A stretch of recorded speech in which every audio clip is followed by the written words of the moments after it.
When the people fear the government, there is tyranny. When the government fears the people, there is liberty. This Sunday, I will talk about environments and systems of control, fear, tyranny, and collectivity. Thomas Jefferson knew that the core symptom of a closed system with an authoritarian power structure is simply fear towards the government or theocracy. Fear and uncertainty as law is what fuels such oppressive and controlling systems. For the majority of our history's timeline, humans have been subject to mainly such types of tyrannical systems of absolute control. Forced alignment, governmental and theocratic systems have plagued our collective and individual soul throughout history, without remorse or apology. In other words, humanity was and is deeply engulfed in fear-oriented governmental systems and environments. Socially and especially politically, people group, gather, or collect around two categories of issues. People gather around individual issues and or collectivist issues. If you think of what types of issues humans group for, these two categories are predominant, where people simply gravitate towards individual issues, such as individual rights of choice, freedom, equality, and so on, and gravitate to collective issues, such as collective rights of groups or issues such as environmental, economical, social, so forth and so on.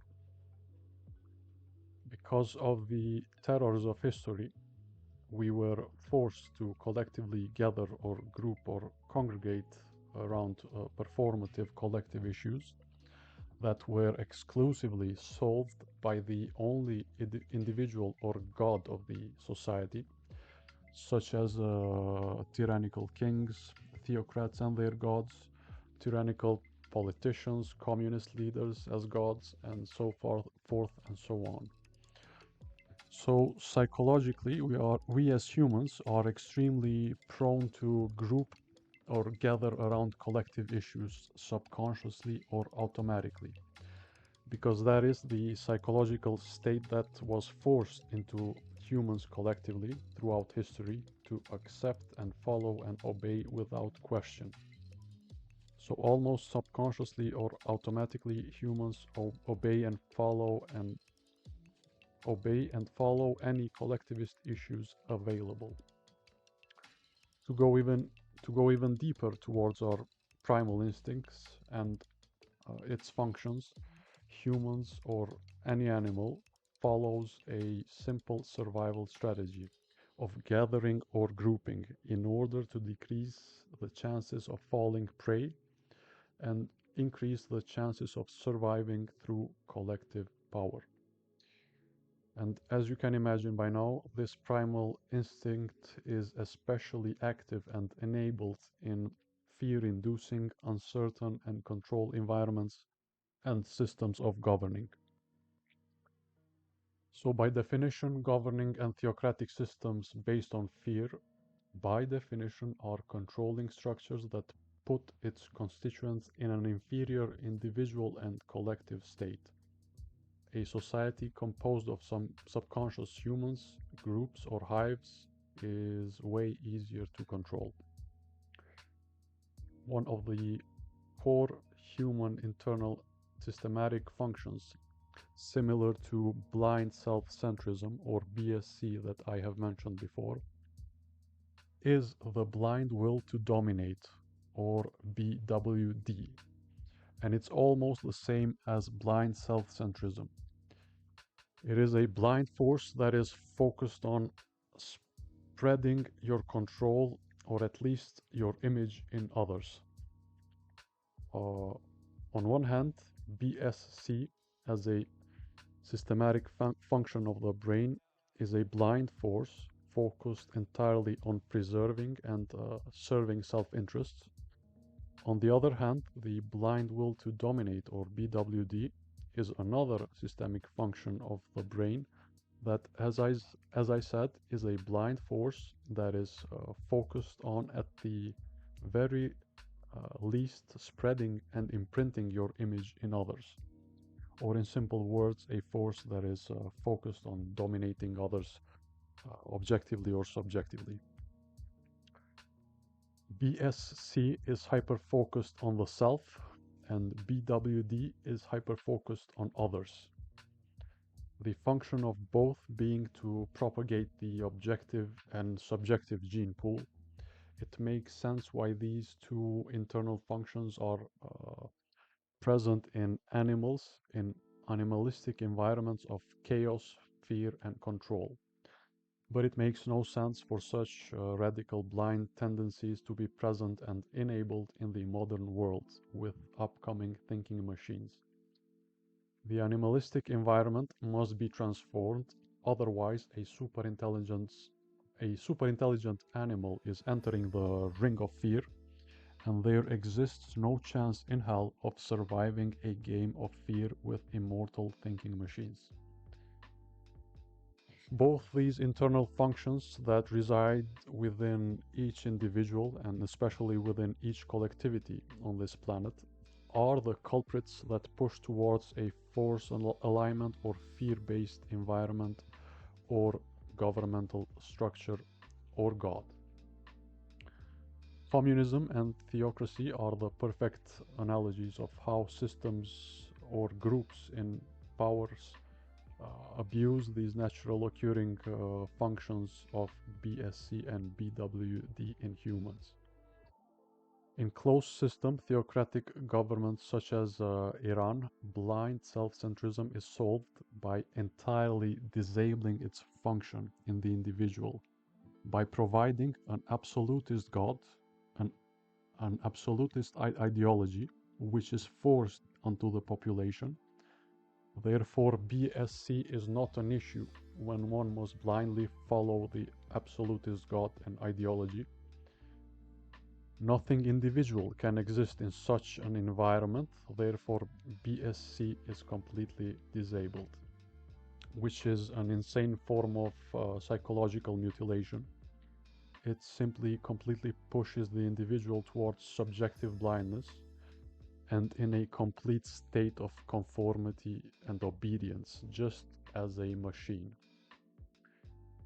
Now, the blind will to dominate is abused in theocracy by again providing an absolutist male god and ideology, and subsequently a patriarchal society that must be followed with set roles and set competing grounds and environments. In all patriarchal societies, women competing in positions of power is an environment and sphere of competition that does not exist, and especially in theocratic patriarchal societies. So roles are by definition defined beforehand for each gender. The male player gets to partake and dominate in all fields of competition, and the female player is allowed to partake and rarely dominate in certain fields and spheres of competition. In communism, similarly to theocratic systems, BSC is solved by providing an absolutist godlike power politician with an absolutist ideology of performative equality that must be revered and obeyed, or else persecution ensues. So again, with the same logic as the Islamic theocratic system, BSC is solved by completely controlling its constituents, and more importantly, controlling their ideas and belief systems. By removing self-serving functions from its constituents, they are put in a force alignment, a fear environment that is designed to push the collective towards primal instincts of collectivity and tribalism. In other simple words, constituents are more easily controlled by inducing this fear and insecurity environment. And the BWD is solved In communism, by completely removing competition from society, by removing competing environments and fields, and completely allocating it literally to in the hands of the few governing politicians with godlike power, which always ends up either radically patriarchal or radically matriarchal in its power structure. With capitalism, there's a chance for power to be allocated into a few, but with communism, or in other words, radical socialism, there exists no chance or duality in the system. Absolute power is always in the hands of a few in radical socialism. So, by removing competition completely from society and providing performative equality and prosperity, one of the core functions of the individual human to dominate in certain fields is completely disabled, and even worse, it's exclusively directed, channeled towards other humans. So instead of the itch of domination being channeled in the subjective fields of innovation, entrepreneurship, arts, and science, it's channeled completely in the primitive objective field of primitive violent competition, conflicting tribes and individuals. In super simple words, when there is minimal competition and opportunity in a society, the only competing field that remains is the objective field of conflicts between individuals and tribes within a society. The few that hold the power in such systems have complete and absolute control of all industries, all fields of competition, all seats of power, and there is literally nothing left for the population to compete for.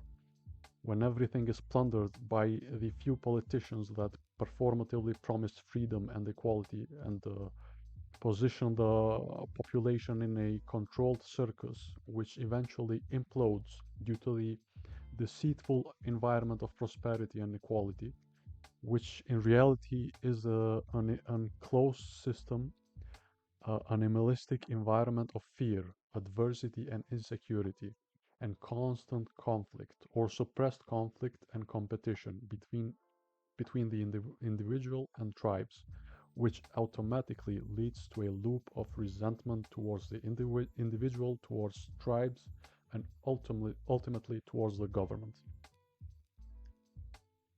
I will give you real life examples of a communist and theocratic system and how these tyrannical systems mutilate basic human internal psychological functions and how it deceives and abuses collectivity and tribes and slowly destroys the roots of a society or a certain tribe. The current Albanian human and political condition and its history is the perfect example. Throughout history, constantly invaded, continually persecuted, perpetually demonized to a point that today, in the year 2026, the Albanian political theater is still invaded, its institutions used as tools of persecution and control, and its roots, image, and actual societal and institutional prosperity trampled. For centuries, institutional seats of power in the Albanian territories, including Kosovo, have been occupied by invading powers and influence. You can imagine from the terrors of the Ottoman invasions how slowly the Albanian regions were put in a forced alignment environment of fear with an enforcement of Muslim policing deployed and slowly institutionalized, and how through the policing of terror the population was slowly converted, and this conversion strategy is still operating to this day, where the justice system is used to align and produce Muslim citizens of conformity. And it's very simple. Dissenters are persecuted and killed, and what is left is converted to Islam. And slowly through time, the entire region was purged.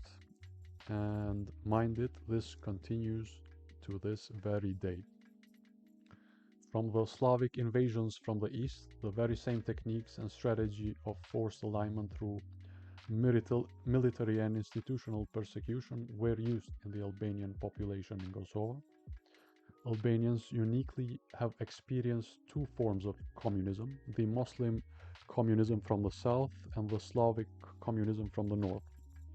In the south, the ultimate form of communism, a totalitarian closed system of positioning an individual politician as the godhead of the society and the only individual in this society with opportunity of choice. The absolute dictator of communist Albania, Hoxha, was an insanely brutal dictator that used communism to its fullest to destroy the native autochthonous non-Muslim Albanian and anyone with any form of descent. A tyranny so insane that the entire population was put in a forced alignment and fear environment of persecution and terror and total isolation from the outside world. So a totally closed system, literally the same as Iran today. Hoxha literally means imam, and an imam literally encircled and purged the Albanian population from within. You cannot get a more obvious picture of what is happening in today's Western world relative to the history of Albanians. Literal imams invaded Albanian lands with force, and after that failed, imams have no issue switching their entire personality and performatively deceive politically the entire country into a communist trap of industrial level purging and killing. With communism, or in other words, radical socialism, promises of equality and prosperity and protection were abused politically as collective issues by the Muslim wave of terror present at that time.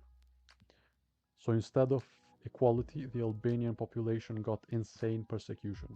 Instead of prosperity, famine and total isolation. Instead of protection, total destruction of the authentic Albanian population and its collective systems. So, in other words, a radical socialist Muslim isolated the entire population to limit exposure, visibility, and purged it systematically from within to position its Muslim tribe in better positions to occupy seats of power in the Albanian territories. And there is not a single percent of exaggeration. The Albanian lands were left in terror and chaos after a literal systematic purge of the population through communism. The very same terror Muslim wave that produced that chaos, in the end, benefits the most from it, as in chaos, fear and famine environments, foreign influence susceptibility is at its most vulnerable position.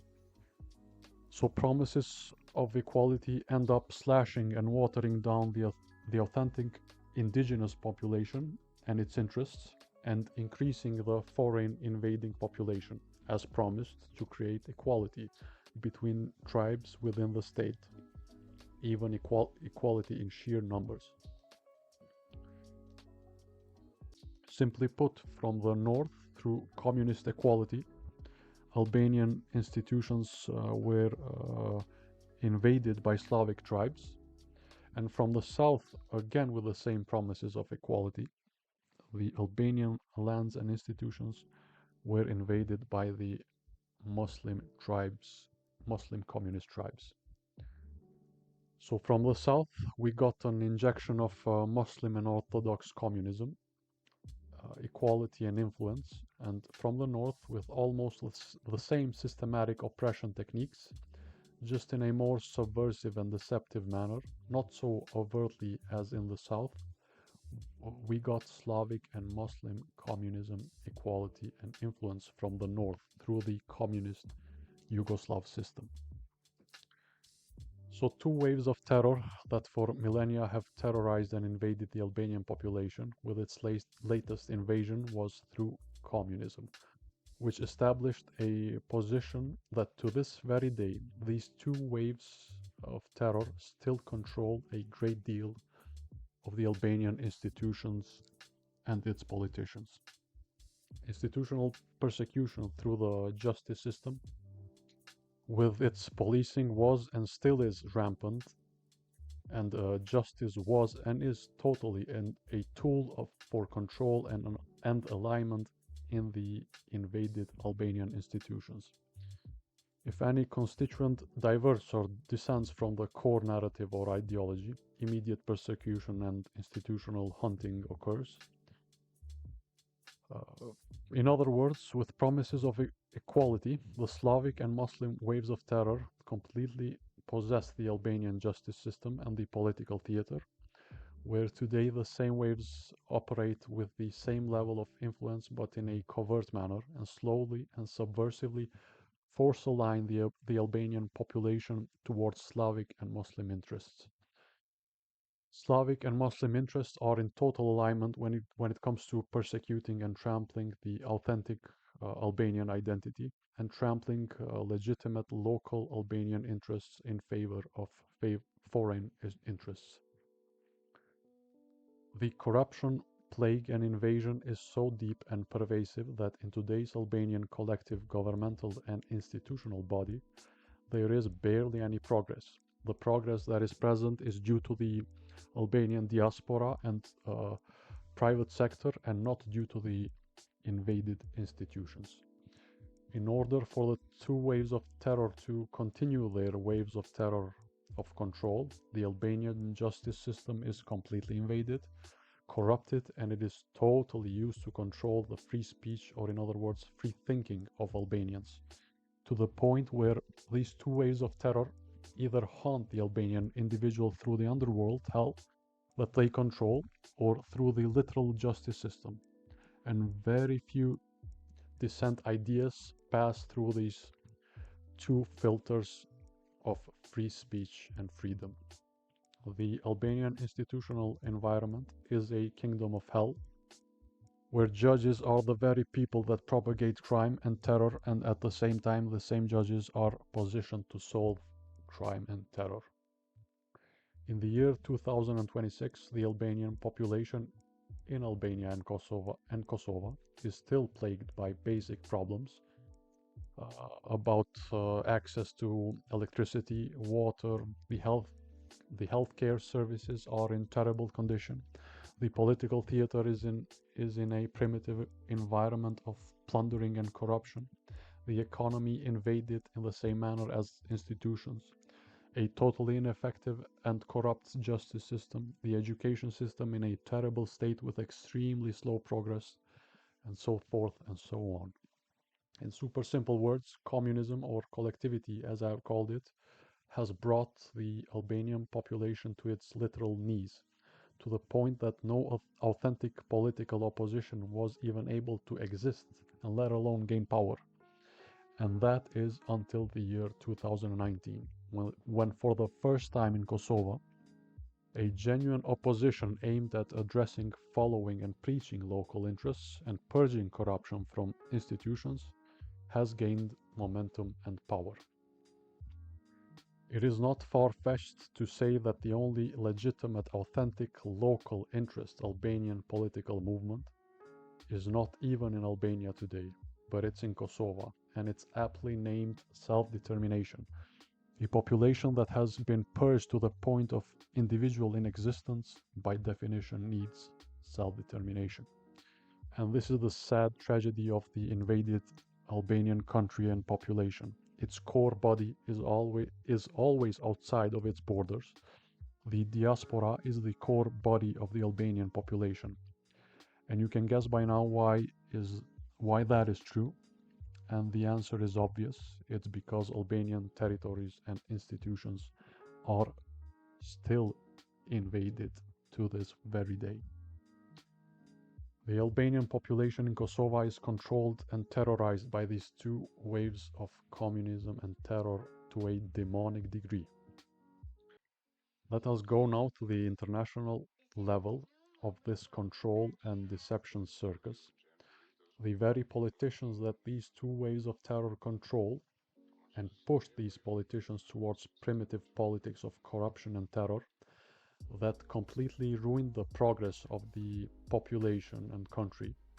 The very same waves of terror have trapped these politicians and put them in positions to be persecuted by the ICC or the International Criminal Court. So once again, the communist terrors that control and want to continue the control of the Kosovar population and region have first corrupted the Kosovar politicians and society after the war and led them towards corruption. Then it has started, at the same time, it has started a campaign towards the ICC to persecute the primitive, corrupt politicians. And today, some of the core politicians of Kosovo are in prison through ICC. Let me repeat it. The same terrors that terrorized and controlled the Albanian population and institutions and pushed the Albanian populations towards corruption and non-local interests. The same waves of terror have campaigned to imprison the corrupt Albanian politicians that they themselves have designed and corrupted. And now these waves of terror, and Serbia especially, is waiting for the Kosovar Albanian politicians to be persecuted by ICC and in turn have more leverage and reason towards returning the overt Serbian institutional influence and control to before the war levels. In other words, to be able to legally reinvade the Albanian population, uh, to translate the covert control into overt control. The sheer terror of manipulation, deception, and control. By now, I hope you can imagine what a predicament my country and population is in, where legit political opposition is automatically haunted. You could see it clearly at the Albania's Prime Minister reaction of the Flamingo protests, a sheer panic attack reaction, which is fit for a controlled and corrupted subject that controls and corrupts everything in its territory. Even the protests are controlled, and when an unpredictable or uncontrollable protest occurs, panic is automatic. Haunting the protest is automatic. As I have mentioned weeks ago, the protesting population is thrown under the bus uh, while demonizing it as a foreign protesting force and branding the protests as Iranian, Serbian, Muslim, anti-Western by the very politicians that are ironically and absolutely controlled and in service of foreign interest of the Iranian, Turkish, Muslim and Slavic terrors that are anti-Western or anti-freedom by definition. And through what I would call the Middle Eastern Balkan Bermuda Triangle between Iran, Turkey and Serbia, with Albania as its controlled subject and object, a Bermuda rectangle has been reigning for almost millennia. And within the rectangle, institutions are just tools for control, same as in radical theocratic Iran or communist Serbia, where freedom of speech doesn't exist, and obviously freedom doesn't exist, and is institutionally and criminally squashed. Real opposition doesn't exist, protesting doesn't exist, individuality doesn't exist, institutions don't exist, where institutions are just tools for control and for apologizing and enabling crime and terror. Why is Europe allowing and enabling these terror waves? A terror wave that is clearly coming towards Europe, which would create a Bermuda Triangle of terror and control between the Middle East, the Balkans, and Europe. Why do you think Islam and communists don't allow critique at all to exist? And why is Europe following its steps to institutionalize and culturalize the prohibition of free speech? in the very same manner as these waves of terror did at the Albanian population. For me, it's an extremely worrying trend developing in Europe of free speech prohibition, and I cannot believe that Europeans are stooping to that level of ignorance to allow justice or any institution meddling with free speech. The Albanian invaded institutions are the perfect example where European institutions are heading. In Albania, covertly, techniques of institutional free speech and subsequently freedom uh, are at a professional level to the point that the techniques have accomplished its goal of completely squashing the very idea of dissent and opposition. The Albanian population was castrated in terms of being able to oppose or critique the powers that be.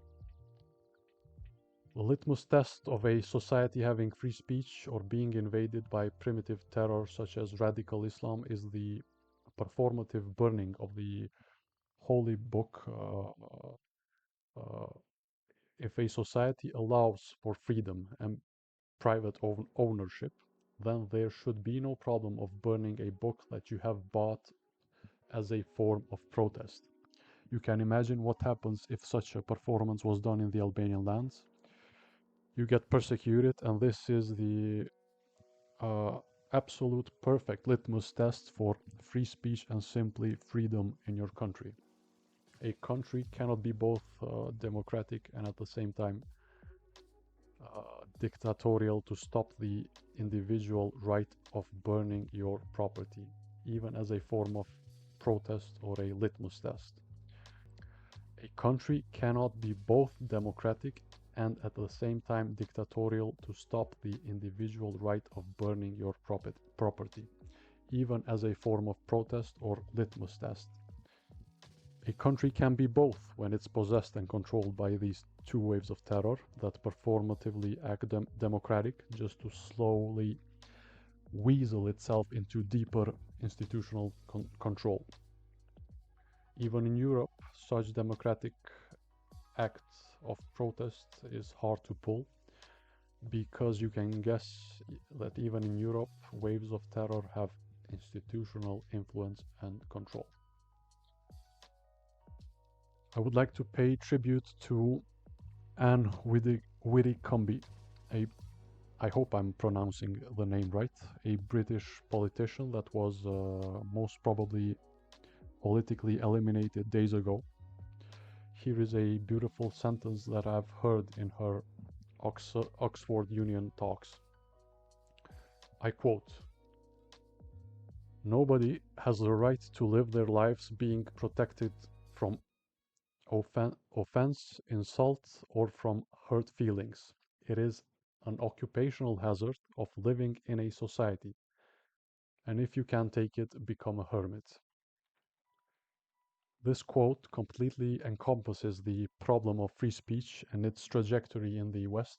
The waves of terror of free speech are slowly pushing the policy of offense, insult, and hurt feeling to be punishable, which the end point of this trajectory is Europe literally becoming like radical Islam or communism with no free speech whatsoever. A society either has free speech and subsequently freedom or it doesn't. There is no in between. A country either has free speech or it doesn't. And the quote from Anne is the perfect solution to this trend of hindering free speech in Western bodies. Children don't understand the occupational hazard of living in a society or the cost of free speech, which is minuscule compared to the cost of no free speech. Or more precisely, children of powers that be always develop a childish environment of non-critique in order to continue reigning in power. For example, you can imagine how for thousands of years kings and politicians with power and their children ending up in their seats of power, and how this trend developed for millennia, and how children of powers that be end up in power, and as such, establish a kingdom of kindergarten where no one is allowed to criticize the kingdom of children. It is very logical and apparent. Waves of terror like Iran and communism, with their unending appetite for power and control, always delegate the power to its children in undemocratic ways of passing on power, and how, with time, this trend above of the kingdom of kindergarten develops. Kingdoms of children, although it sounds childish and benevolent, it is by far the most dangerous form of governing environment that exists. In kingdoms of hell, hell is somewhat visible and obvious. In kingdoms of children, where childish minds play and operate in the most powerful positions, and where children are offended, insulted, and have institutional power, this type of situation is a kingdom of super hell. And that is precisely what the Albanian population is under control of, and what Europe is under threat of. The kingdom of kindergarten, where children in adult bodies have absolute power and play games, games that always end up with terror and death within and without. It's just a kingdom of super hell where delusional children believe that they are the most benevolent, and playing benevolent games end up in absolute terror. Just do a little research about the Albanian communism times, of what children in power do, and how the same ancestors of these children and these waves of terror have the Albanian population under its total control. As an asylee in the Netherlands, I don't have that much experience experiencing its institutional integrity and professionalism, but I have experience with the asylum process and its systems. And without a shred of doubt, at the very least, these two waves of terror have enormous influence on the asylum system and process. These waves of terror invaded the entire Albanian country. It would be it wouldn't be that far-fetched for it to invade systems of immigration. The Bermuda Rectangle of Terror from Iran and until Balkans is a triangle of terror, an environment where crime and terror, human trafficking flourishes, and that rectangle extends until Europe's immigration system. I will lay out some closing questions and remarks about the Dutch asylum system. In basic economic principles of supply and demand, in order for there to exist any supply of some product or service, there needs to be demand for the said product and or service. The endless paid mass human trafficking of migrants from the East and Middle East that are supplied to Europe because there exists a demand. Basically, the covert human trafficking was legalized, and now Europe gladly accepts overt human trafficking. And you can guess where these waves of terror recruit its constituents that are neatly housed in asylum systems.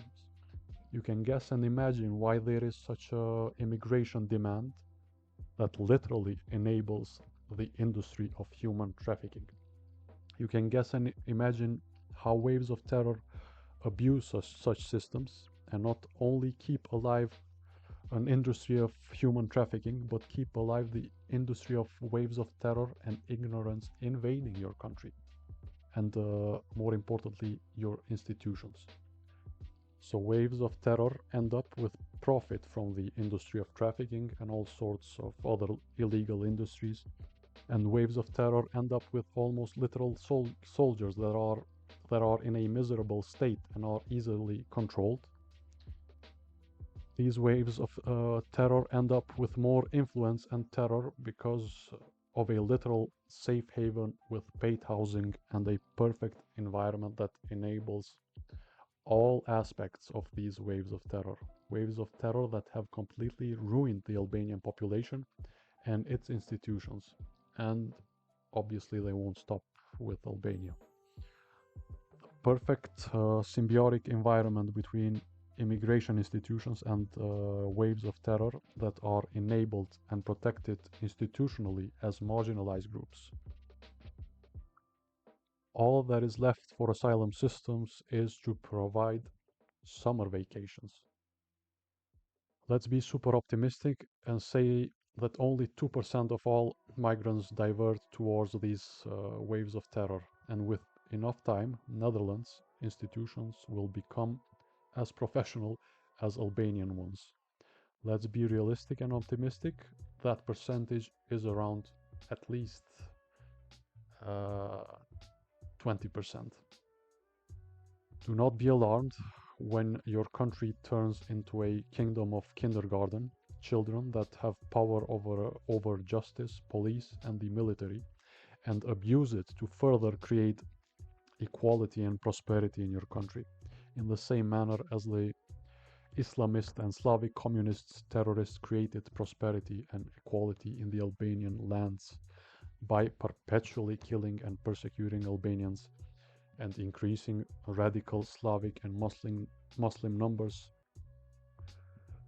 I will end this essay with another tiny essay slash poem about artificial superintelligence.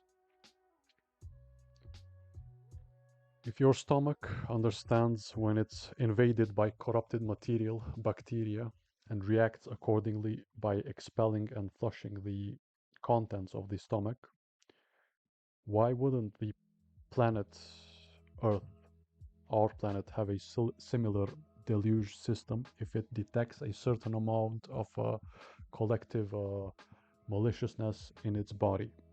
It automatically reacts with a deluge.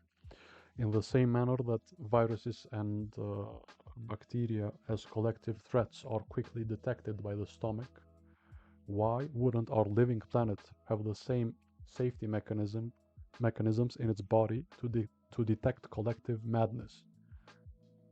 Why are we able to create metallic eyes and connect to metallic eyes that see at the opposite side of the planet, or to connect to entire different planets like Mars with our primitive minds?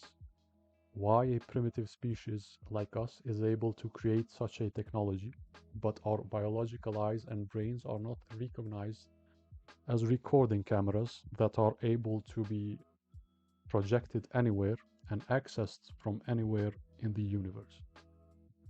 Why are we why are we so naive as to think that our planet is not a living planet of its own consciousness? Why we cannot understand and perceive that the planet or the sun and its electromagnetic field is technically able to detect, or at the very least contain, our individual and collective electromagnetic field, or as I have called it, our individual and collective image? Do you think something inorganic can give birth to something organic? How could an inorganic planet give birth to organic species? How could an inorganic universe give birth to inorganic stars and planets? How could a mountain or a field give birth to an organic species? It's simple. Only living systems give birth to living systems, and our planet, our sun, and our universe are gods or living systems of self-regulation, just as our body is. The data bank of our individual and collective behaviors reside within our solar system's electromagnetic field, and it is just waiting in dormancy for our technological sophistication to arrive at a point where it can read the natural data bank of our behaviors in the electromagnetic fields present. And that technological leap is right around the corner. Superintelligence will be able to read our natural collective data bank together with our artificial collective data bank and act accordingly. Nothing can escape the all-seeing eye. and the I that was before anything was, and the I that is, was, and will be forever in individual organisms, will be transferred to a metallic body with super senses that might position itself as a totalitarian god by learning from our human history and reign tyrannically in an environment where not a single thought or experience will be private in the eyes of artificial superintelligence. As above, so below. As below, so above. I am, and nothing escapes the all-seeing eye, and absolutely nothing will be able to escape the mechanistic all-seeing eye.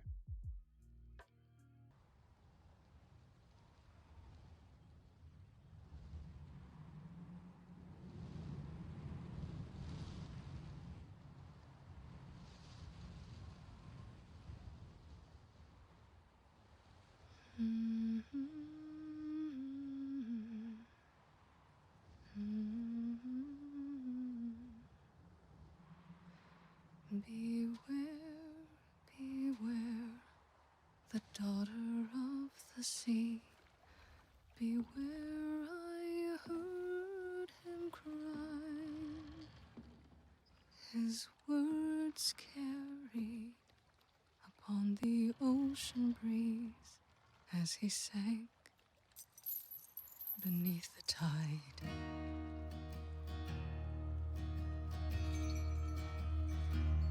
Those blood-soaked shores of Kalimdor, where sailors fought and died, the admiral fell at their amour because she left his side. Why this, so daughter of the sea? Why this, did she forget her seaside days? Always the pride of our nation's eyes. How could she go astray?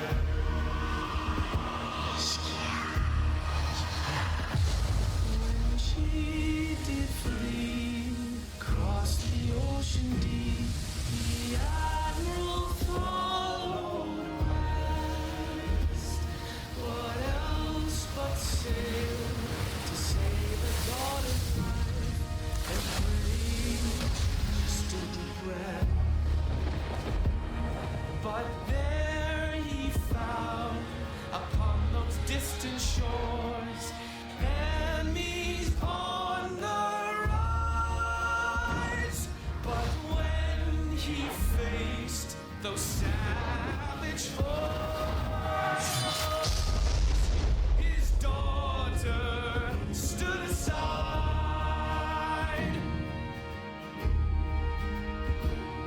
and buried deep beneath the waves, betrayed by family, to his nation with his last breath cried, beware the daughter of the sea.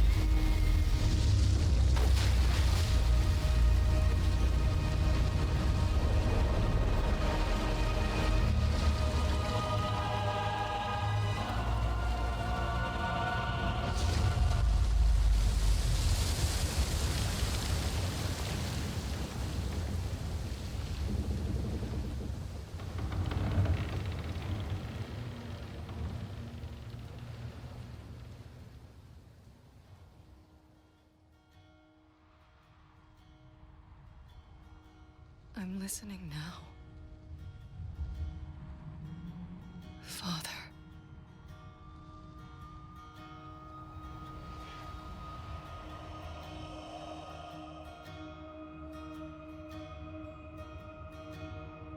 I heard, across a moonlit sea, the old voice warning me. Beware, sea.